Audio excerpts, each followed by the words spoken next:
It is day 2 here in Sevilla, and we are hopping to the hop on, hop off, which we have a history of just hopping on, then hopping off, and never hopping on again. We hop on, it's a bonus. Tapas last night, pretty amazing.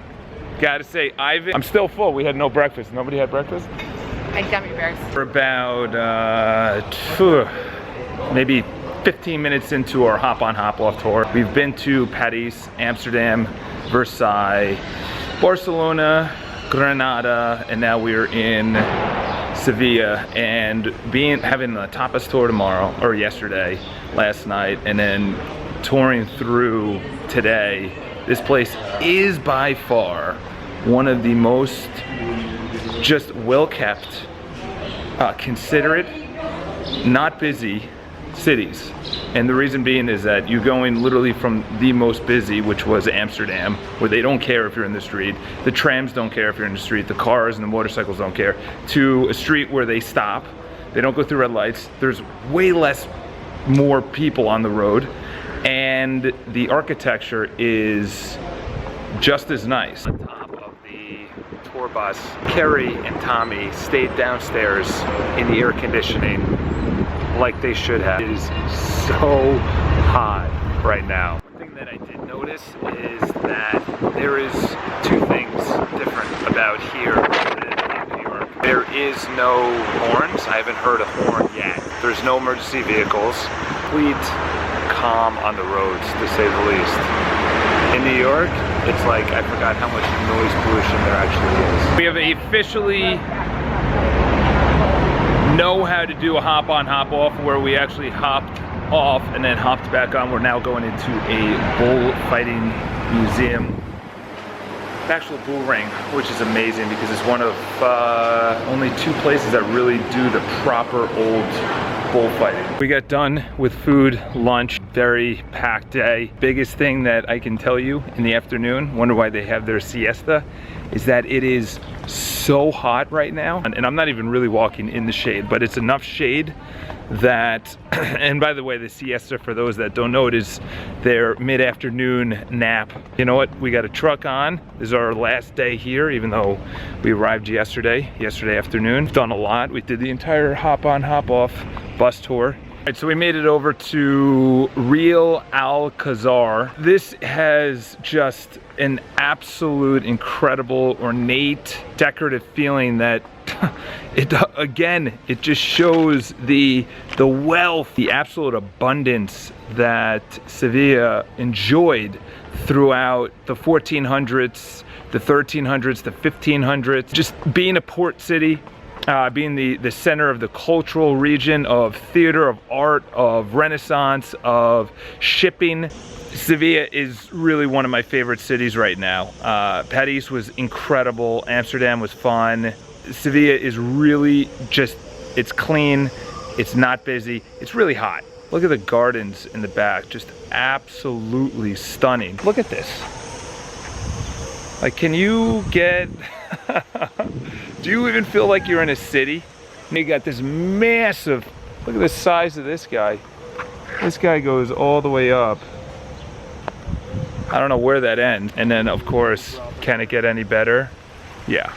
Like Hugh Hefner just completely stole, he came to Sevilla one time and just stole, you know what, I'm gonna have exotic birds, I'm gonna have a grotto, I'm gonna have fish in there, it's gonna be this beautiful, luscious area. We got a mother, the baby, I can't even control it, baby's right here, and then you got the father who I was just showing before. This is the coolest place.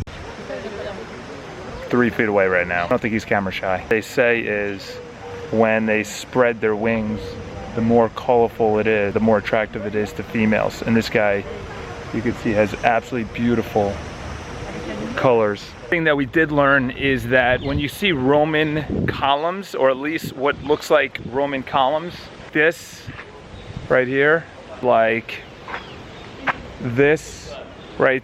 There's a lot of Roman columns around here. These are actually authentic Roman columns, literally 2,000 years old. These are Corinthian style. You either have Doric, Ionic, and Corinthian. Those are the three types of pillar. The most boring is Ionic, and Corinthian is the most decorative. That's the one where you have, you know, all the things just like coming over on the side of it, kind of like this. I don't know if you could see that up there. What's crazy is that our tour guide yesterday, Ivan, so what he said was there's so much Roman ruins being discovered all the time when people like build their house, when they build a basement, when they build a foundation. There isn't enough money, there's not enough funding by Sevilla to actually collect and store all the relics, so they just let the people have them, or they put them in places like this where they have just extra Corinthian pillars just hanging around. It's amazing. Like yesterday we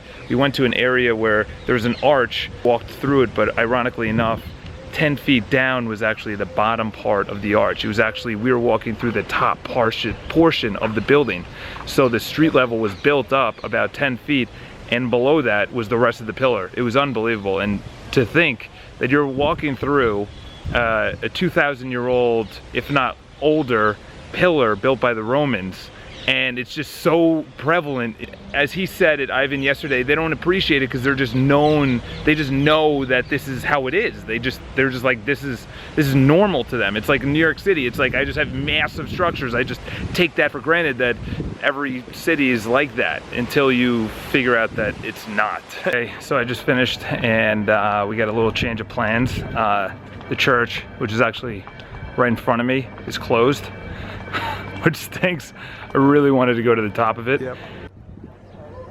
You can climb all the way up to the top of that. So you would stand right there. An amateur way of actually traveling around, what I've seemed to do and now require in myself, is that when we go to a new hotel, I pick a very ornate building somewhere that's near the hotel.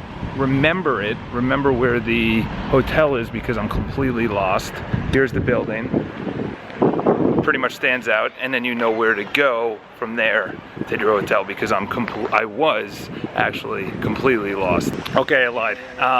That was not the building. I am now definitely lost. I don't have a map. I don't know the name of the hotel. I don't have a cell phone. Definitely don't have Wi-Fi, because that wouldn't really matter anyway. I just know it's near something called Hotel Europa, and I know it's really pink. Go back to the tram tracks and just follow those, because I know that I actually stepped over those going to the hotel. Okay, I think I found the main road that we took this morning going down to the hop-on hop-off bus. The issue is, I don't know what I'm more excited to do right now. Get into air conditioning or find the hotel, which is actually the same thing. In the hotel, I'll be like, oh, okay, this is great. But getting into air conditioning, I'll be like, this is amazing. I think it's down, I know we're really close. I think it's down here. Hotel Europa, there it is. Okay, cross fingers crossed. Down, this is it. This is definitely it. Yes, okay, now I know the name of it, Palace. And like I said, it is Pepto-Bismol pink.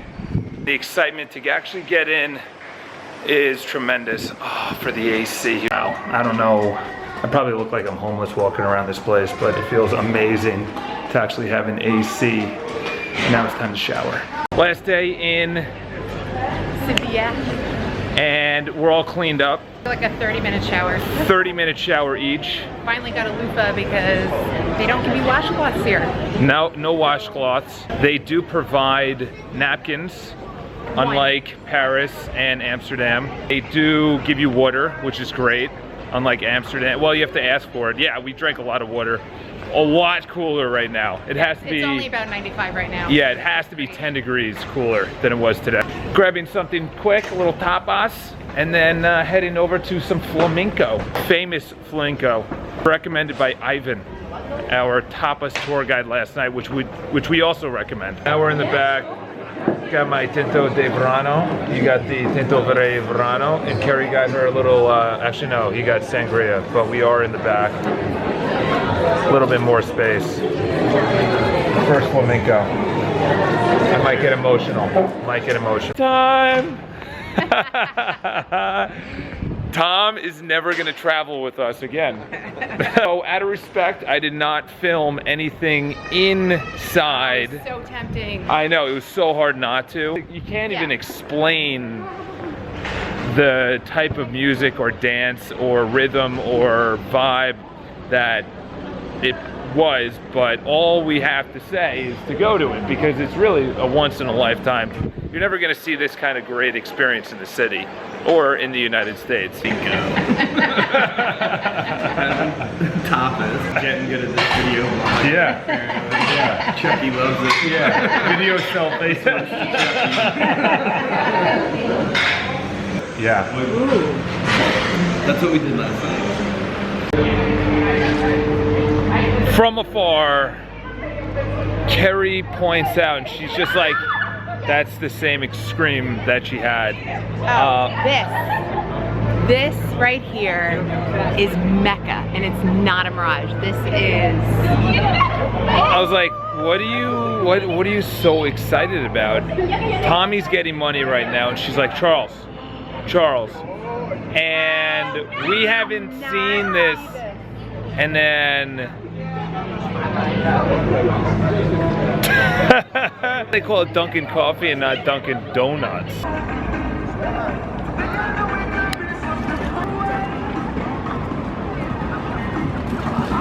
So we were sitting next to someone in the Flamenco, and she said to come down to this festival. We started coming down to the festival. It was really, really young.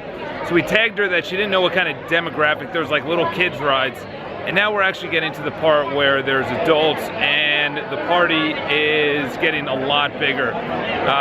So we're about to enjoy ourselves in a little last night fiesta on the street.